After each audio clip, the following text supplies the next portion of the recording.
जैसे त्याचे कर्म तैसे फळ देतो ईश्वर, ही एक बघा गाण्यातलं एक पहिलं कडवं आहे. ज्याप्रमाणे आपण परीक्षेसाठी अभ्यास करतो तसे आपण चांगले मार्क घेतो. अभ्यास कमी मार्क कमी, अभ्यास काहीच नाही फेल. ठीक आहे. कॉप्या करणं किंवा दुसरी माणसं बसवणं म्हणजेच पक्ष फोडणं अशी कामं सुद्धा चालू आहेत. ठीक आहे. आता पण जसे त्याचे कर्म आहेत तसंच फळ हे नक्की भेटतंय. बघा एक गावामध्ये एक म्हण असते, ती म्हण मला त्या ठिकाणी आवर्जून सांगायला वाटते. देवाच्या घरामध्ये उशीर आहे पण अंधार नाही. देवानं मारलं तर वाजत नाही पण चांगलं लागतंय, हे पूर्वी आपले लोक म्हणायचे. आता अशीच आपली जी अवस्था झालेली अशी अवस्था बनली ह्या महाराष्ट्रातील राजकारणाची, महाराष्ट्रातली म्हणा किंवा पर्यायी भारतामधली म्हणा. आणि यामध्ये सगळंच काही भेसळ झालेलं आहे. भेसळ म्हणा किंवा नैतिकता सोडून झालेलं आहे म्हणा किंवा कुठलंही सांगा तुम्ही, त्याला तुम्ही कुठली उपमा द्याल ती उपमा देणं कमीच आहे. म्हणजे सध्या अशी अवस्था ही महाराष्ट्राची प्रामुख्याने झाली आहे. आणि यामध्येच आता महाविकास आघाडी आहे, त्यामध्ये यांच्याकडे सहानुभूती आहे. दोन पक्ष फुटून गद्दार बाहेर गेले असे पण काही लोक म्हणतात. आणि ते पक्ष हे म्हणतात चिन्ह पळवले, नावं पळवले. आणि आता एक प्रश्न असा पडतोय वारंवार, अरे भाजप ही भाजप राहिले का? कारण भाजपमध्ये तर सगळे लोक शिवसेनेचे आणि काँग्रेसचेच आहेत, राष्ट्रवादीचेच आहेत. मग भाजपचे मूळ जे कार्यकर्ते आहेत, नेते आहेत, गेले कुठं? हा एक प्रश्न मी हायलाइट करून ठेवा. पुढला आहे ते म्हणजे जी महायुती म्हणजे फडणवीसांचा जो संघ आहे, पक्ष आहे किंवा अलायन्स आहे, ते त्यामध्ये सर्व खुश आहेत असं नाही. हे एक सगळ्यात महत्वाची गोष्ट आहे. कालच कीर्तिकरांना सांगितले होते की आम्हाला भाजपच्या पायाखाली पडून राहायचं नाही. म्हणजे अशा गोष्टी खटके उडणारच. आणि जो ओपिनियन पोल होता तोही सांगतोय की महाराष्ट्रामध्ये महायुतीची जागा कमी आहेत. दाखवतो लोकसभेच्या ओपिनियन पोल तेच सांगतोय. आता जो प्रश्न येतो तो प्रश्न असा येतो, सध्या जो कोणी विरोधामध्ये भाजपच्या जाईल त्याच्या पाठीमागे ईडी म्हणा किंवा सीबीआय लागते. आणि परिणामी त्याचं राजकीय अस्तित्व त्याला अबाधित ठेवायचं असेल तर तो पक्ष सोडतो किंवा तो पक्षामध्ये जाऊन प्रवेश करतो भाजपच्या. या ठिकाणी एक प्रश्न येतो तो नैतिकता. जर हेच नेते चांगले असले असते तर कधी फुटलेच नसते. कितीही आरोप येऊ द्या, ते लोक फुटलेच नसते. परिणामी ते अलिप्त एकटेच ठाम राहिले असते. पण जे फुटून गेलेत ते समजून जा, सर्वांनी काही घोटाळे केलेले आहेत आणि ते घोटाळेबाज शुद्ध व्हायला भाजपमध्ये गेलेत. हा त्यांच्यावरती ठपका पडतो नेहमी. आणि लोकांवरच्या मनामध्ये हे चाललेलं आहे की नेमकं पक्ष का फोडतात लोक. ठीक आहे. आता अशामध्येच एक असा पक्ष महाराष्ट्रामधील वंचित बहुजन आघाडी. कारण बघा, जे विरोधक आहेत शिवसेनेचे, राष्ट्रवादीचे किंवा काँग्रेसचे, ते बेधडक असं बोलू शकत नाहीत. व भाजपला बोललं त्यांना माहिती आहे काय होतं की आपला आता करेक्ट कार्यक्रम होणार, त्यामुळं त्यांच्याविषयी बोलायला कोण तयार नाही. आता बघा समजून घ्या उदाहरण एक, चंदीगडचं उदाहरण बघा. चंदीगडमध्ये तिथं महापौरचं इलेक्शन होतं. त्यामध्ये भाजपपेक्षा जास्त आम आदमी आणि काँग्रेसचं मनुष्यबळ असताना युतीचं, तरीही त्यांना हरवलं होतं. आणि परत सुप्रीम कोर्टाने निर्णय दिला, त्यामुळं परत तिथं आम आदमी पार्टी तिथं महापौर बसला. म्हणजे बघा, आपण काय म्हणतो बॅलेट पेपर आणा, पण त्यामध्ये सुद्धा अशा गोष्टी व्हायला लागल्यात. फक्त ईव्हीएम मशीन म्हणजे हॅक होत नाही, इथं बॅलेट सुद्धा हॅक होतात. अशी गोष्ट असताना महाराष्ट्रामधील बाळासाहेब आंबेडकरांची वंचित ठामपणे मान ताट करून उभा असते भाजपला हरवण्यासाठी. आता वारंवार लोकांचा प्रश्न असतो की सर ह्याचे तर खासदार पण आहेत, आमदार पण नाहीत. तर एक लहानशी गोष्ट समजून घ्या. एका इमारतीला किंवा एका जंगलाला आग लागलेली असते, त्यामुळे जंगलातील पक्षी प्राणी हे बाहेर पळत असतात. त्यांना वाटतं की आपण ही आग विझू शकणार नाही, आज म्हणजे आपण जळून भस्म व्हाल. ही आग म्हणजे भाजप आणि मध्ये पक्षी आहेत ती बाकीचे पक्ष असं बाहेर पळत आहेत. आणि त्यामध्ये एक चिमणी येते, चोचीमध्ये पाणी घेते आणि ती त्यावरती फवारते त्या जाळावरती. त्यावेळेस बाकीचे पक्ष म्हणतात, अगं तू आहेस तरी केवढी, तुझी चोच आहे केवढी, त्यात पाणी किती येईल. आणि त्यानं ती आग पूर्ण विझेल का हे तिला विचारायचं. मग त्या चिमणीचं उत्तर तुम्ही ऐकून घ्या. ते उत्तर हे खूप आजचं महत्वाचं असणार आहे. चिमणी म्हणते, ज्या वेळेस ह्या आगीचा इतिहास लिहिला जाईल त्यावेळेस रान सोडून पळणाऱ्यामध्ये माझं नाव येता, ती आग विझवणाऱ्यामध्ये माझं नाव येईल. हेच उत्तर आता ह्या राजकारणामध्ये लागू पडतंय. आता ती आग म्हणजे आपलं संविधान आहे, लोकशाही आहे. ही तुम्हाला लोकशाही वाचवायची आहे. तुम्ही ईडीला सीबीआयला तुम्ही घेऊन जात आहात, मैदान सोडत आहात. या ठिकाणी वंचित एक प्रयत्न करत आहे.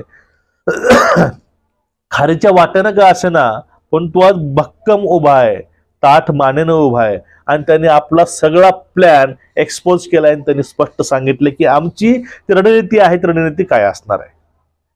आता समजून घ्या, वंचित महाविकास आघाडी जी आहे ते म्हणजे महाराष्ट्राचं भविष्य आहे. कारण व्हॉट्सअपचे मेसेज बघून किंवा व्हॉट्सअपचे स्टेटस बघून किंवा व्हॉट्सअपचे SMS सोशल मीडियाची ह्या चर्चा बघून हरपून जाऊ नका. कारण सध्या जे बस्तान बसवायचंय महाराष्ट्राचं, ते बस्तान फक्त वंचित बसवू शकतं.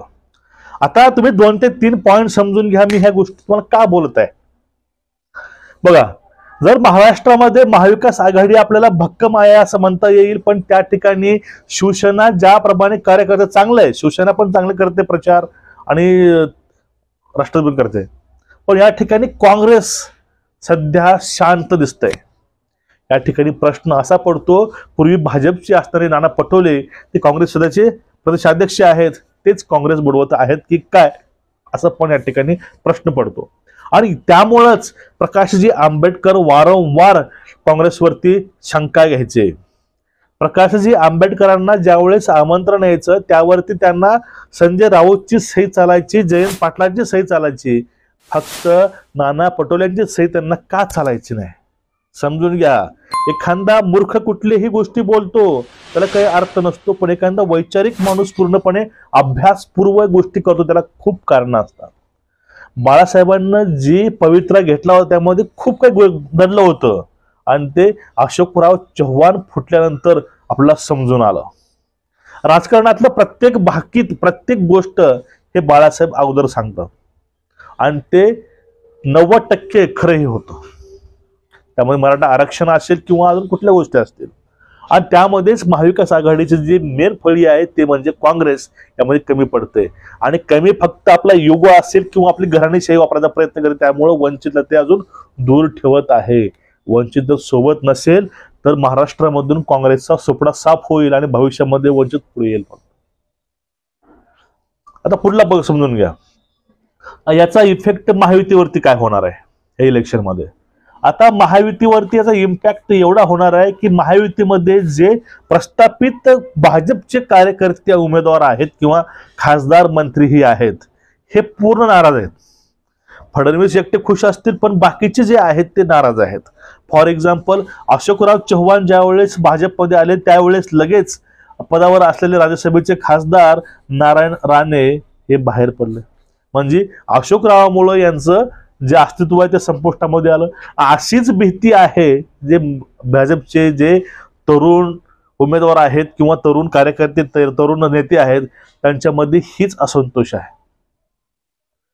कारण 3-4 पक्ष पहिलेच फुटलेले आहेत आणि काँग्रेसचे पण त्यामध्ये काय येतात, सर्वांना आमिष आहे, तुम्हाला आम्ही खासदारकी देऊ, आमदारकी देऊ, हे देऊ ते देऊ. अशामुळे जो मूळ पक्षामध्ये लोक आहेत ते नाराज आहेत आणि हे नाराजांचा कौल नक्कीच बघा, नाराज व्यक्ती नक्कीच विद्रोह करत असतो, हा इतिहास आहे आपला. आणि असंच काहीतरी ऐन टायमाला आढळून येईल. आता वंचितचं तयारी काय केलं समजून घ्या. वंचितनं स्पष्ट सांगितलेलं आहे की आमचं जर तुम्ही मागण्या मान्य नाही केलात तर आम्ही 48 ते 48 जागा लढवू शकतो. यामध्ये फक्त एक गोष्ट होऊ शकते, जर वंचितनं एकाएकी तर 48 जागा लढवल्या तर याचा फायदा भाजपलाच होईल. पण खेळ समजून घ्या, या ठिकाणी वंचितला एक गोष्ट बोलली होती की तुम्ही MIM सोबत तुम्ही युती करणार आहात का, त्यावेळेस त्यांनी स्पष्ट नाही म्हणून सांगितलं. कारण सांगितलं, जोपर्यंत आमच्यासोबत ओबीसी आहे तोपर्यंत ह्या गोष्टी आम्ही करणार नाही. म्हणजे बाळासाहेब एवढं राजकारण करत आहेत, याच्या मागे पार्श्वभूमी आहे ते म्हणजे मराठा आरक्षण, ओबीसी आरक्षण. म्हणजे महाराष्ट्रातील बहुतांश समाज ओबीसी आणि मराठा आहे तो पूर्णपणे बाळासाहेबांच्या पाठीमागे 100% येणार. कारण काय, आतापर्यंत मराठ्यांचा प्रश्न सुटला नाही आणि ओबीसीचा पण प्रश्न सुटला नाही.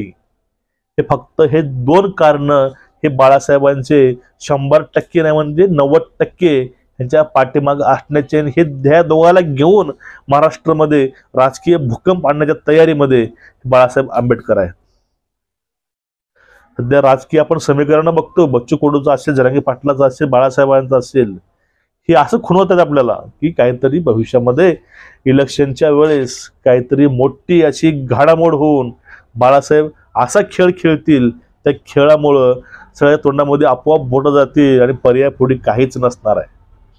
आता जर काँग्रेसची युती सोबत आली, महाविकास आघाडी सोबत आले तर काय होईल, पूर्णपणे 100% नाही 101% जास्त बहुमत हे महाविकास आघाडीला भेटणारच आहे. त्यामध्ये काहीही वांधा नाही. मागच्या वेळेस ज्या जागा 9 गेल्या होत्या, जागा 9 येतीलच, अजून दुसऱ्या 9 जागा ह्या निवडून येतील यांच्या युतीमुळं. त्यामुळे युती होणं हे गरजेचं आहे. युती नाही झाली तर काँग्रेसचं अस्तित्व महाराष्ट्रातून पूर्णपणे नेस्तनाबूद होईल आणि त्यानंतर एक वंचितच फक्त पर्याय उरेल. तुम्हाला कोणी याविषयी वाटते काय, नक्की खाली कमेंट करून सांगा. चॅनलला सबस्क्राईब करा आणि बेल आयकॉनला व्हिडिओ शेअर करा. जय हिंद सर्वांना.